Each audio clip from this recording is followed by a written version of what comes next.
What's going on, everybody? So, had to do a really quick war update because this is super, super important. So, as anybody who has been paying attention to the news over the past couple of days knows, Trump casually on Easter announced that he was going to be bombing Iranian power plants and their bridges, which is, of course, a war crime. He put this out over Truth Social. He said, Tuesday will be Power Plant Day and Bridge Day, all wrapped up in one in Iran. There will be nothing like it.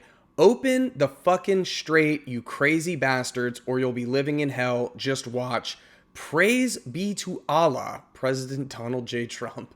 So this is, of course, a war crime. Like bombing civilian infrastructure, there's no question about it. Bombing power plants and bridges, total war crime. And he's casually announcing it on his third-rate social media platform. This is insane. And he did it on Easter. He did this on Easter. This is like days after a whole bunch of faith leaders are sitting there praising Trump and telling him he's like Jesus. And then he goes out and does this. And his whole Easter day was like insane. And I'll get to that in a second. But turns out the good news is that that is not going to happen. Trump has tacoed once again. And this time I'm like, thank God.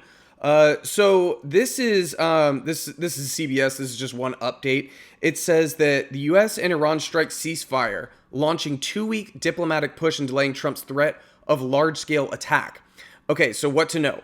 Ahead of his 8 p.m. deadline, which is when he said, I'm going to bomb all of the bridges and power plants and stuff, Trump announced that he had agreed to a 2-week ceasefire with Iran, provided Iran agrees to a complete, immediate, and safe opening of the Strait of Hormuz while negotiations mediated by Pakistan continue. Trump wrote on Truth Social that Iran provided a 10-point peace proposal, calling it a workable basis on which to negotiate. I gotta stop here. The funniest thing about this demand of like open the Strait of Hormuz is like, hey Don, the strait was open until you bombed them for no reason. So this is your fault in the first place. And the Strait of Hormuz is like the Iranians' most powerful negotiating tool because literally like 20 to 30% of the world's oil and natural gas has to move through that strait. So yeah, I mean, like they're going to hold on to that card. Anyway, it continues. Israel has agreed to the contours of the ceasefire agreement, said a White House official. The Iranian regime has called on young people to form human chains around the country's power plants, as Mr. Trump warned earlier Monday that a whole civilization will die in Iran if the country's theocratic regime didn't make a deal to reopen the strait. So this is amazing, and I'll show you a couple of pictures here right now. The people of Iran literally like got together and surrounded like a bunch of these sites that Trump is planning to attack or threatening to attack, and was like, look, if you're going to do this, if you're going to commit war crimes, you're going to go all the way and commit war crimes, buddy. You're going to kill all kinds of innocent civilians just to posture. And so obviously he tacoed. Like, again, this is actually good news. Thank God he did not do that because that is insane. The article continues. The U.S. and Israeli strikes had escalated ahead of Trump's deadline, with Israel acknowledging the attacks on Iranian railways and bridges, and the U.S. launching fresh attacks on oil export hub of Karg Island. At least 18 civilians were killed by the strikes in one province alone on Tuesday. So, on the note of him making this threat in the first place, the calls for people saying you've got to 25th Amendment him has grown massively. And this has not just been Democrats. You've also got diehard MAGA people saying, dude, you got to go. You got to get him out of there. He's got to be removed. So on the MAGA side alone, you've got Tucker Carlson coming out against Trump. You've got Candace Owens saying 25th Amendment. Like the whole reason that we have the 25th Amendment in the first place is for situations like this, where the president of the United States is not capable of doing the job anymore. And he's in fact putting Americans' lives at risk, and he's making everything worse. This is the reason that the amendment exists. So you lost Candace Owens? Candace Owens? Really? You also have lost Alex Jones. Alex Jones is like the biggest Trump sycophant, on top of being like a crazy conspiracy theorist. You lost Alex Jones? I mean, come on. Like the MAGA, I guess the punditry class anyway, is completely fracturing. Like they're in shambles. As far as members of Congress go, you've got a good number. I think it's like almost 13 or 14 members. We need way more. But so far, Senator Ed Markey, Alexandria Ocasio-Cortez, John Larson, Rashida Tlaib, Nancy Pelosi, Ilhan Omar, Mike Quigley, Ayanna Pressley, Shri Thenadar, couple of others, Marjorie Taylor Greene, even though she's not in Congress anymore. But you've got a lot of people saying, look, 25th Amendment, you got to go. Now, the disappointing part about this is the leaders on the Democratic side, Chuck Schumer, Hakeem Jeffries, they're not saying we got to do the 25th Amendment immediately. They're writing strongly worded tweets like they do, but anything, literally anything short of he's got to be removed from office, he needs to be arrested, he needs to be impeached, 25th Amendment, anything short of that, like he's got to go immediately. This is insane. He's committing war crimes and he's like casually announcing it on social media. Anything short of people saying he's got to go immediately, you got to go. And I just did a video of another guy, Chuck Baldwin, who was formerly a member of the GOP and then ran for president on the Constitution Party ticket.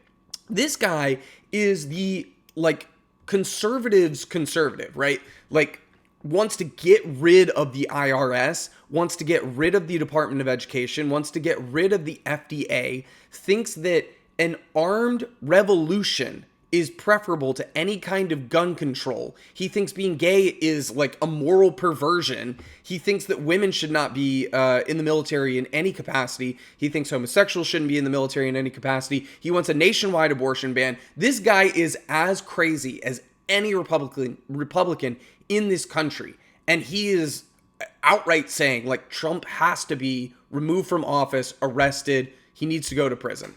So the fact that we can't even get Democratic leadership like Chuck Schumer and Hakeem Jeffries to say these simple words is so disappointing. And it's the reason that the Democrats poll lower than Trump on a regular basis is because like they don't actually stand for anything.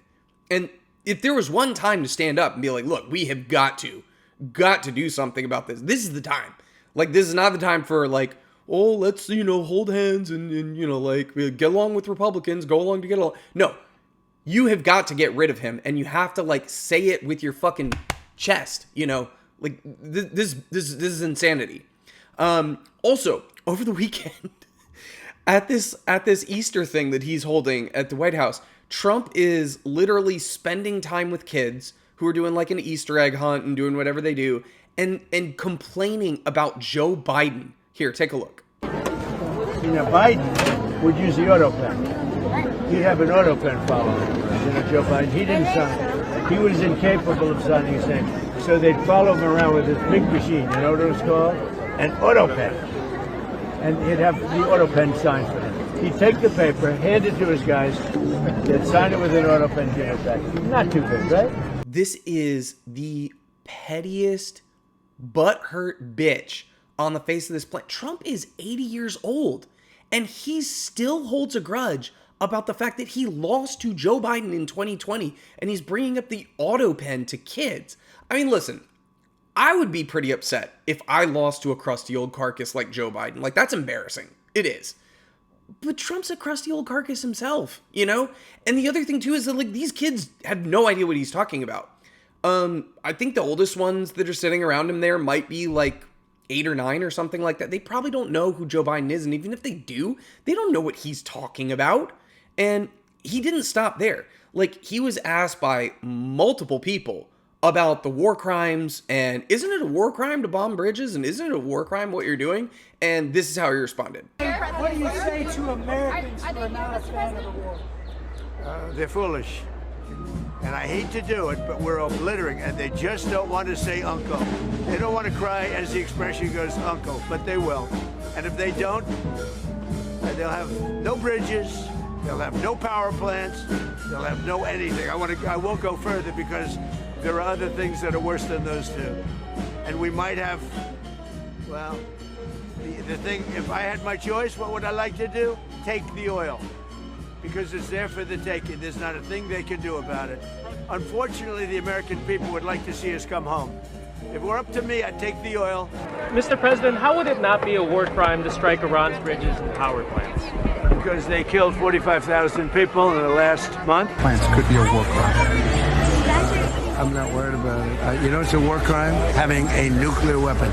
Allowing a sick country with demented leadership have a nuclear weapon. That's a war crime.